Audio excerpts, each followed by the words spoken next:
So let's first start off with Terrans, what issues they're facing in Wings of Liberty, and the new units that can hopefully solve those problems.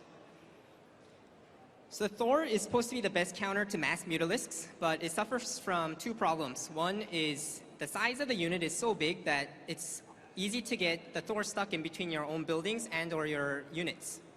The second problem is due to the high cost of the unit, you can't reasonably bring out more than one or two Thors in general against the mass Mutalisks, which means if you're ever caught off position, the Mutalisks can easily spread out and magic box the Thor to kill them one by one. The second issue that Terrans are facing is the late game mass charge zealot problem. Currently in Wings, the Terran players get around to this problem by using Marines, Marauders, Stimpack, and Kiting heavily in the late game. And while we think this sort of micro is very fun to have for the game, especially in the earlier mid games, we kind of wish in Heart of the Swarm, if the Terrans had an option to switch out into something different that they can deal with just straight up against the Zealots, that might introduce more choices to the Terran players and create more interesting gameplay. Terrans have a lot of options, whether it's harassing enemy bases, defending your own expansions, just spreading out your army into different choke points, or even just having a very solid 200 pop army that can really deal with pretty much anything, any threat out there. So when creating these new units, we wanted to make sure that we don't really add to their strengths, but try to find their weaknesses as well as new potential strategies that they can utilize. All right, so I'm going to talk about what we're showing here today for the Hellion. So we got a new transformation for the Hellion that lets it go into this battle mode where he's a lot slower and he's a lot tougher. And what this does is it allows the Hellion to withstand a lot of this late game Zealot, Archon attacks that right now they have to kite like crazy to deal with. And maybe more importantly, it really allows them to be an end game fighter in those scenarios where there's just a lot of splash on the battlefield. If there's a lot of Colossus in play, if there's any number of siege tanks in play, you can bet that your Hellions aren't going to survive that first blast as they close to engage. So the Hellion right now is relegated absolutely to that sort of early to mid-game raider and harasser. And only in very special players can get the ability to make this a really massable unit for endgame battles. So I'm going to show you what this transformation looks like. So I think our artist did a pretty good job on it.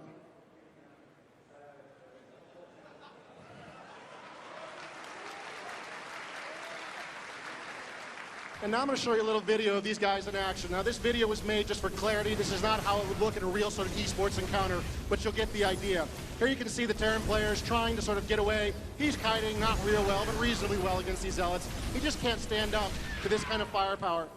So we go back up into the base. We're going to get some Hellions in play here. We're cheating a little bit with the choke, but you get the idea. And they'll deploy into their battle form. And now with all this overlapping splash and their additional toughness, these Hellions will be able to withstand this charge and really deal with this kind of Zealot Archon threat. Hellions ordinarily be very unhappy with all the splash damage coming down on their heads from their own siege tanks, let alone from the Archons and the attacks from the Zealots in front of them. But the Battle Hellion, being a lot tougher, can stand up to this kind of firepower and can remain a relevant unit in these kinds of late game battles.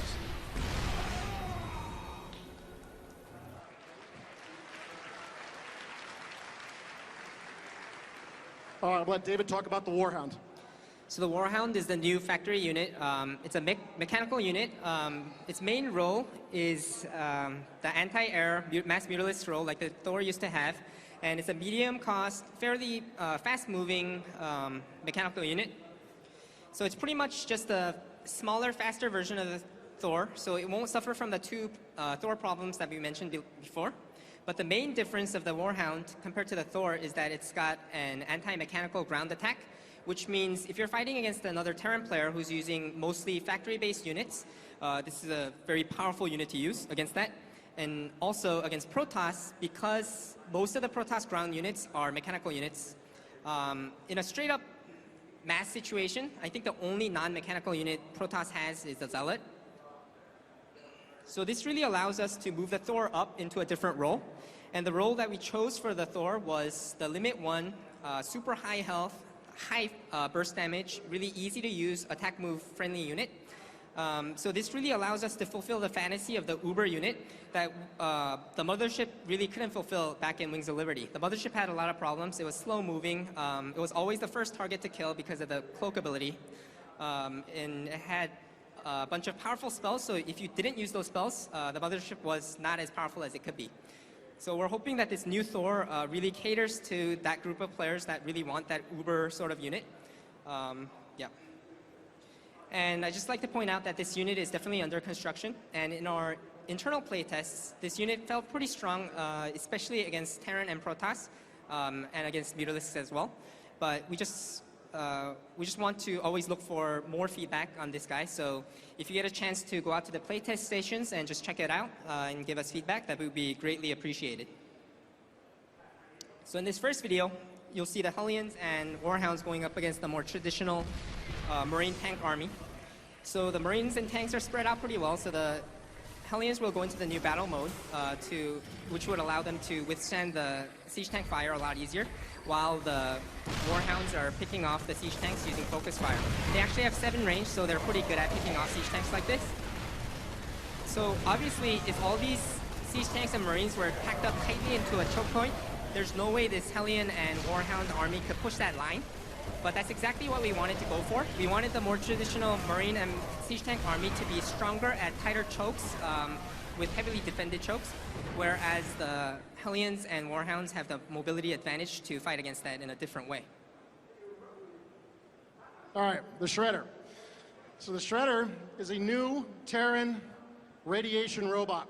This is kind of a weird unit for us. We're trying some new stuff we've never really tried in the game before with this guy. He's very, very cheap board control. The Terrans have some pretty decent board control with their siege tanks, but it's not very cheap. And if you leave a siege tank off by himself to try to control some part of the map, I'm guessing that's what's going to happen to him pretty quick. And we want something that is not added to the ball of death. This is a term our fans have coined for just a big blob of Marines, Marauders, Medevacs, really almost any group of units in the game. It's got a ton of stuff in it, and you sort of put it in one control group, and you attack, move with it, and you kind of hope. And it's very difficult. Yeah, I've done that many times. So it's very difficult to really know how to control that, and it's kind of a pain for the enemy to figure out how to counter it because he's looking at this big ball of stuff coming at him.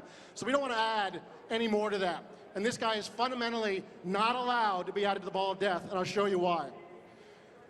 So these guys can move out, and they can take a little bit of time to set up, and they can create a powerful radiation death field, which gives the Terrans some ferocious board control.